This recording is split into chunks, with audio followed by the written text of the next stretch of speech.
Welcome to the Divorce View Talk Show. Hello, it's Joanie Winberg, known as the Communication Guru, and also the founder of FreshStartAfterDivorce.com and GettingAlongSolution.com. I'm always thrilled to do this show together with my co-host, and of course, it's Rosalind Sedacca. Hello, Roz. Hi, Joanie. Good to see you. I'm Rosalind Sedacca, recognized as the voice of child-centered divorce, founder of the Child-Centered Divorce Network, and a divorce and parenting coach. And I'm thrilled to be able to introduce Pat Bubish today because she is a therapist who has been counseling couples who are dealing with divorce and its aftermath for many decades. And she is also the author of an exciting book, and I'll let her tell you more about that as we move ahead. So, Pat, thank you so much for coming on board with us. Thank you for having me. I feel very honored that I received this call, and here I am. Yes. We're thrilled to have you on, and to give our audience an understanding what we're going to be talking about. It's actually love can be better the second time around, and something I just have to say here. I just sense, and we maybe all feel this way. We all work with people during and after divorce.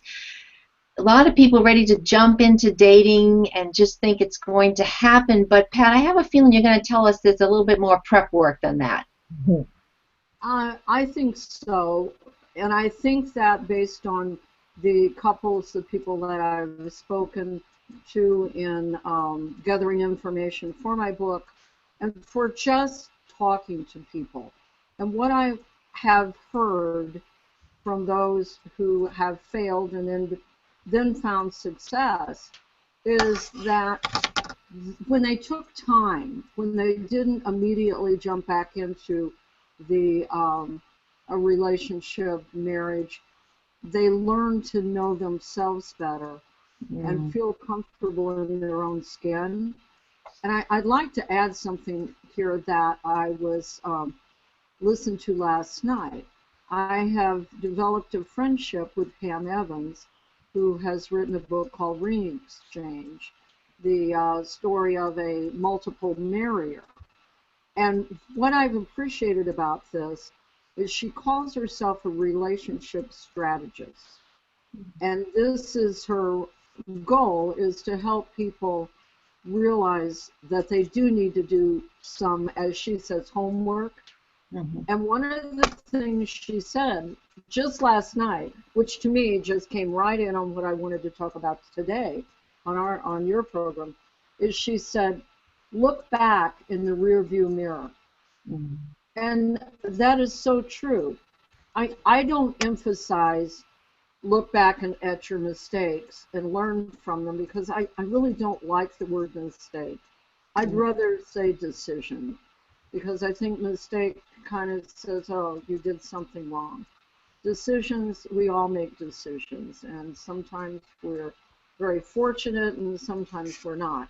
But one of the things she said is look back at that and, determine what went wrong with this decision I made. Why did the marriage, relationship, whichever it is, what caused this not to be successful, for it to end with us parting ways?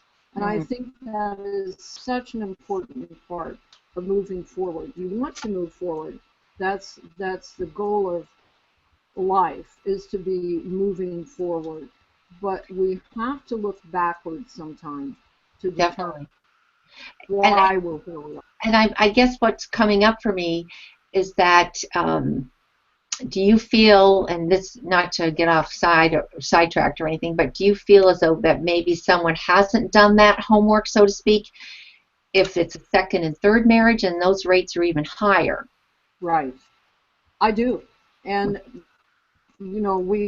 statistics say that half of the marriages, first-time marriages, end in divorce. Statistics can be viewed either way. I would say it's between 48, 50, 47. But of those couples, half of them we're going to say divorce.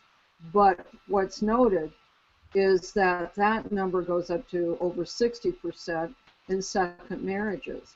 Mm. My premise is they didn't take the time out to figure out what went wrong that first time. And they brought in the same kinds of issues, the same decision making, the same stuff into the new marriage. And they might have been attracted to the same person, someone. I always hear people say, my goodness, I just married the person I divorced. You know, so lots of times it's similar person, you know, similar. It's like, oh my goodness, you know. So that to me is another red flag that maybe the homework wasn't done. Before we move ahead, we have to ask Pat to tell us the name of her book. Yes. And why don't you tell us a thing or two about what brought you to write this book? The book is Successful Second Marriages, and the catalyst for me writing this was the work that I did with families in the schools where I worked. And I worked with an open door policy. And it was not unusual to, you know, have a parent drop by, you know, a student, even grandparents, to, you know, talk about a divorce that was had happened or was in the future, and often it was a remarriage, and the step parents were having issues with the children from the new spouse. Grandparents weren't seeing their grandchildren anymore. Just a gamut of things that are part of that second marriage. We bring so much more into that marriage than we did the first. Right. We bring in more children typically. We bring in more financial obligations. We're all older at that time, so then we may be looking at health issues. But to get back to what you originally asked me, Rosalind, that was what prompted me to write the book. I kept listening to these stories, and I felt that they were so important. And I taglined the book to inspire, to encourage, and to give hope, because that was the whole focus, is to And just let to kind of, and with your book, as far as there are a lot of stories and also tools that can help people have a successful second marriage, because I just want to kind of highlight it even more. Thank you. I interviewed 9 couples. Okay. And each one of them told their story. Mm-hmm. That's what I wanted. I didn't want a therapeutic book. That was not what I was set out to do. What I wanted were personal stories. To me, that's much more relevant than me as a therapist saying, oh, this is what you should do. I want to hear those stories that have been lived and how they have succeeded and how they did it. That's much more important to me than what I know from my education or my training or whatever. Plus, I'm sure it was healing for these people to actually to start talking about it and say it out loud. I would think that would be was very helpful too. You know, Joanie, that's funny. I like the way you worded that, because I think it was more therapeutic and more helpful to me. Every time I would leave one of these houses, I would sit in my car for a few minutes and just absorb what these people have said. It was so touching for me for them to share, and I think it made me even more conscious of my need to work harder on my own marriage. Mm-hmm. So, Pat, are there certain overriding agreements or messages that you got a consensus from listening to these many families, that wisdom that you could share with us as a result of having these interviews? What messages are you bringing to this book? Well, I think Joanie said one thing that is important, in that in looking at this, all of these couples had in some way worked on themselves before they jumped into this again. They either went to counseling, they either became very involved in a church where they had a support group. So they, worked on that aspect of it. And they also decided, just like I had premised before, what it was they really wanted out of a relationship. But even more importantly, what were they willing to give? I like that. Because yeah, the first time our first love and our first experience in that, we don't have so much stuff that we bring along. And I think that is such a fresh first time thing that, we're so infatuated with the idea of that love that we don't really think about what we really want or what we expect that person to give.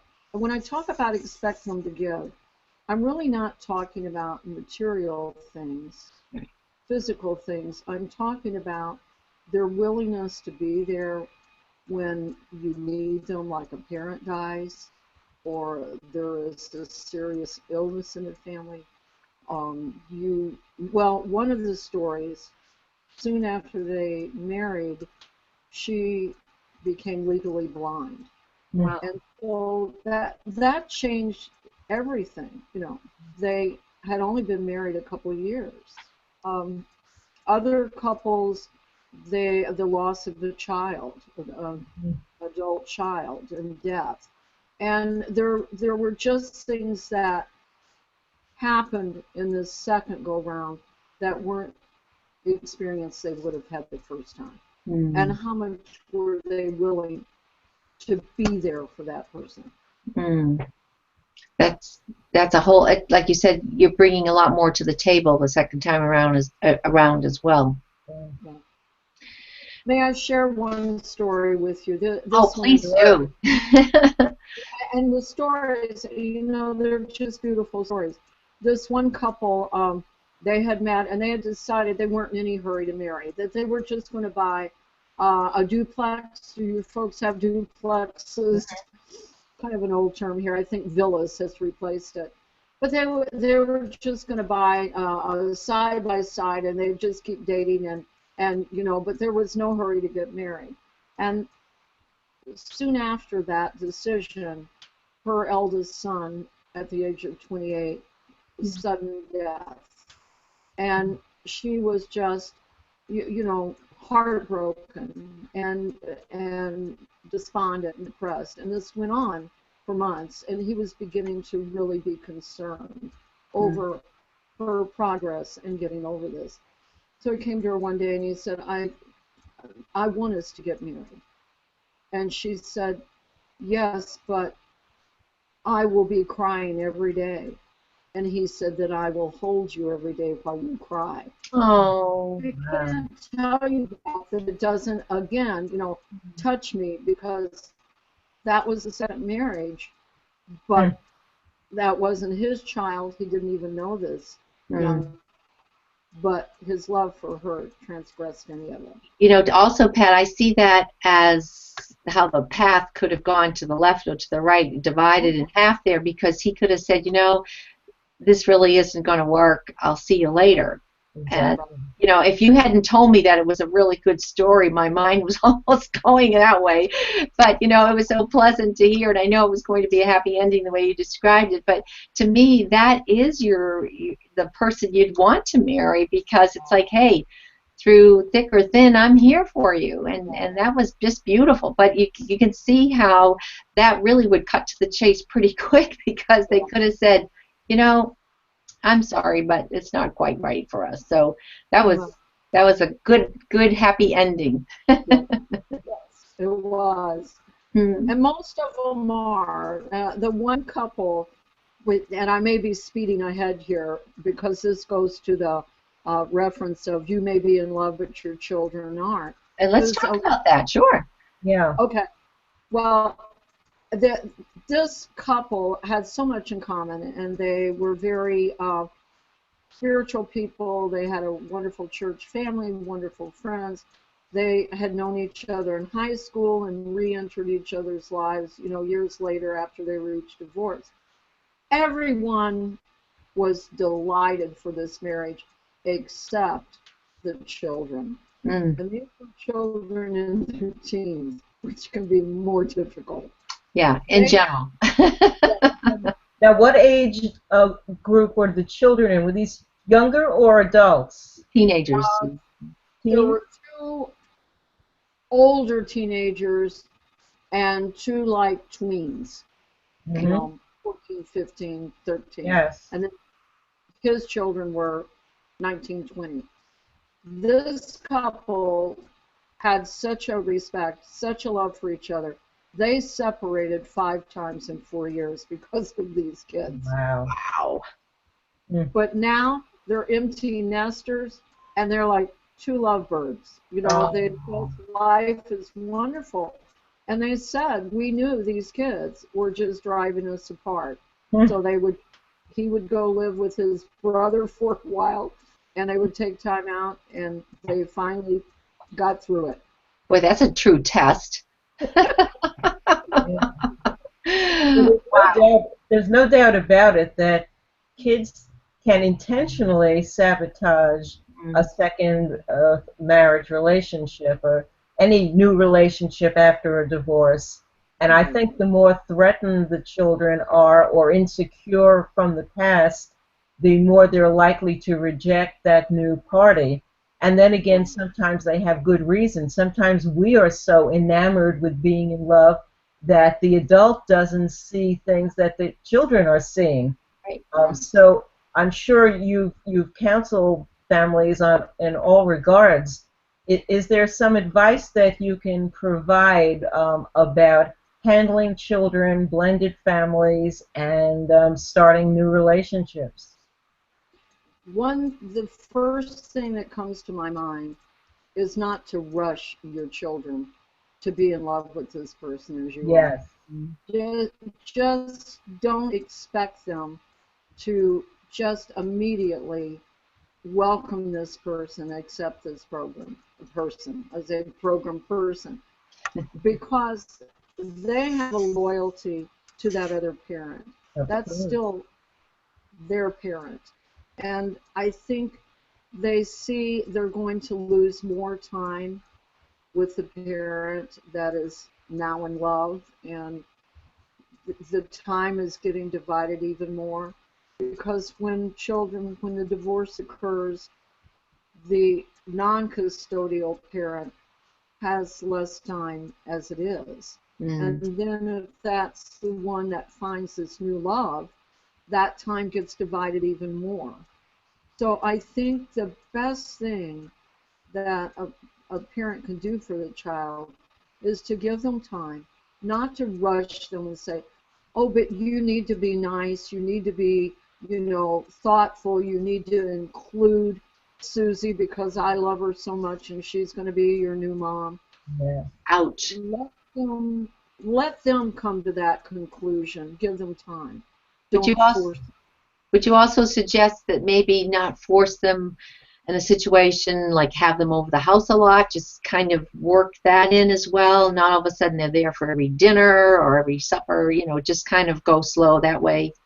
Oh, yes. Absolutely. Just like the holidays, don't force them to, join you at her family's and expect them to just, absorb this family in as their own. When you push that, they're going to move away.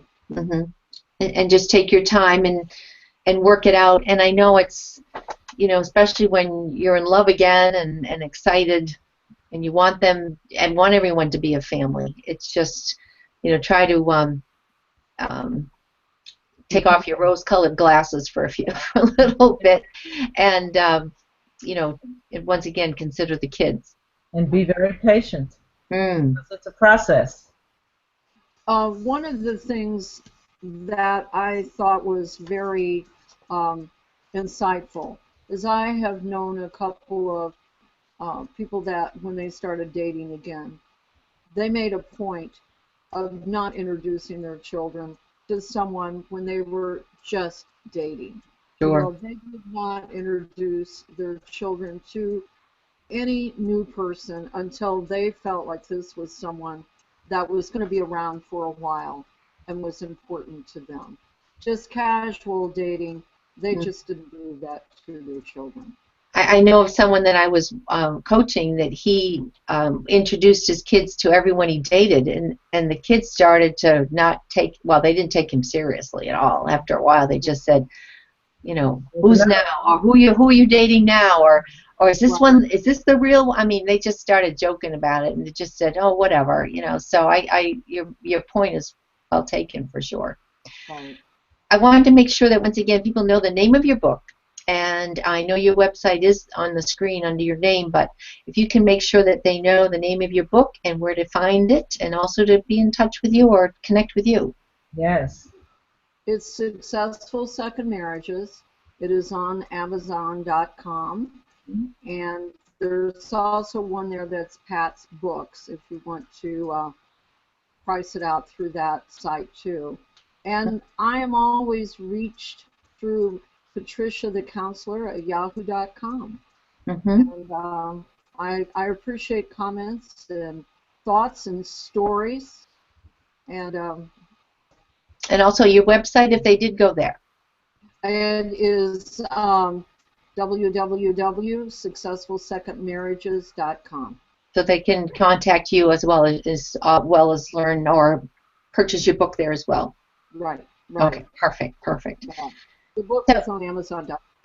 That too. Okay. All right. Thanks. Roz, did you have any other questions or anything for Pat? So, what are the 3 basic guidelines that you want people to take away from this conversation about what people need to think about before they move too fast ahead into another relationship, and especially when they think they're in love and ready to start a serious commitment into a second marriage? What do you want them to really stop and think about? Okay. First, and I know I've been repetitive on this, take time out for yourself. Take quiet time, you know, give yourself some time out from the dating scene. Whatever that time is, I can't determine. But you know, a few months and go at it slow. But know yourself. Be comfortable being with just yourself. Be comfortable with being single. And the other thing I would say, I know it's an overused word anymore, but transparency. In that, you know, be honest about yourself. Again, know what you are wanting in this relationship and expect the same from that other person, that they are open and honest with you.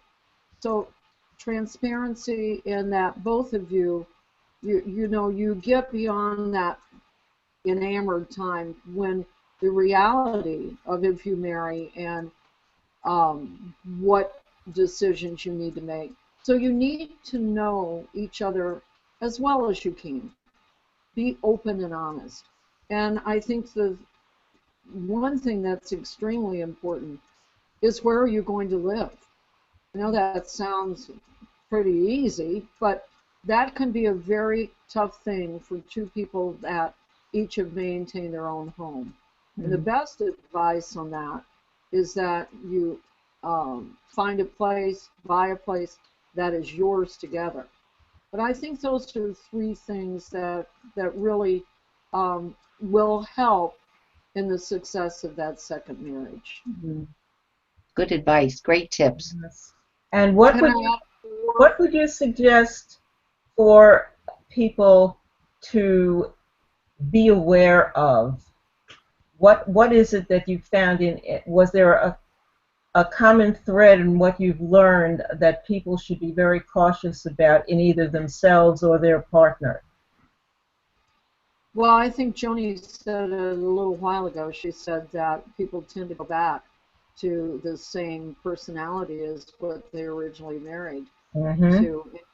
And, you know, familiarity is familiarity, you know. Yeah, it's a comfort zone. Yeah, you know, because that's what you knew. That's not that it was a good thing, but that's what you knew, and there's a certain comfort level with that. So I think you need to look at, you know, am I marrying the same person again? Do I really want to do this? The therapist that helped me in finally moving on and writing this book does a lot of family counseling, marriage counseling. And she said something that always surprised her is she used a man, for example, this time because she had a certain client that had just recently done this. He came in and he was so excited because he had found his soulmate, this new love, and it was going to change, you know, his whole world. And he said, you know, he said, it wasn't anything that I did in that first marriage. It was just that I married the wrong person. And she said, I'm like, oh, you don't get it. There are things that you did in that marriage. It's not just marrying the wrong person.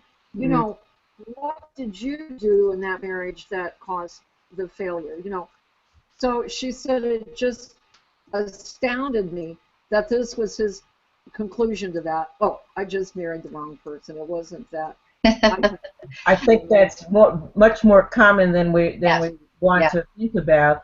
But it's very important for people to understand that if they don't take responsibility for what they did, just making the choice of the wrong person means that you were in a certain state of consciousness that you want to shift out of so that you don't make that choice again.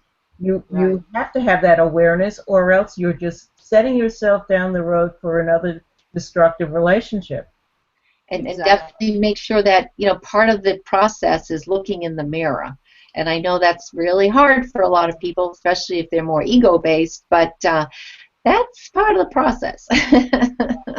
Looking in the mirror, for sure. So once again, your website is, again, Pat? www.Successful Second Marriages. And the book is Successful Second Marriages. The book is on Amazon.com. And I'm at Patricia the Counselor at yahoo.com. Well, it's just wonderful. Go ahead, Roz. Wonderful. I love the title, Successful Second Marriages. I think all of our listeners, even if you're plodding through a divorce now and aren't anywhere near thinking about a second marriage, it's a good thing to be thinking about ahead, because it'll give you allow you to stop and take an inventory about where you've been and where you're going in the future. And picking up a book like Pat's really can give you insights, so that getting you on the road to making wiser decisions ahead, and we all want to be wiser. Oh, definitely, for sure. And also for all our listeners to tune in to see this show again on divorceview.com. And we have been talking a lot about recognizing that personality so that you don't marry that same person again that you just divorced. And that's kind of my specialty. So while you are there at divorceview.com, you'll see on the right-hand side it says gettingalongsolutions.com, and that will actually help you, first of all, recognize and understand yourself, but it will also have you understand and recognize the different personalities, and that really will help you very quickly not marry that same person. And then Roz has got some great programs on there too. So go to divorceview.com to see the show again. Ladies, a pleasure as always to have you on the show. Thank you. My Thank pleasure. you, Joanie. And all to our listeners, tune in every Wednesday at 6 p.m. We're thrilled to have you here. And certainly email myself or Roz on the divorceview.com website, so we can definitely have any particular show that you're have of interest in, and we'll make sure that we cover that topic. So until next week, have a great week, everyone. Bye-bye. Thank you.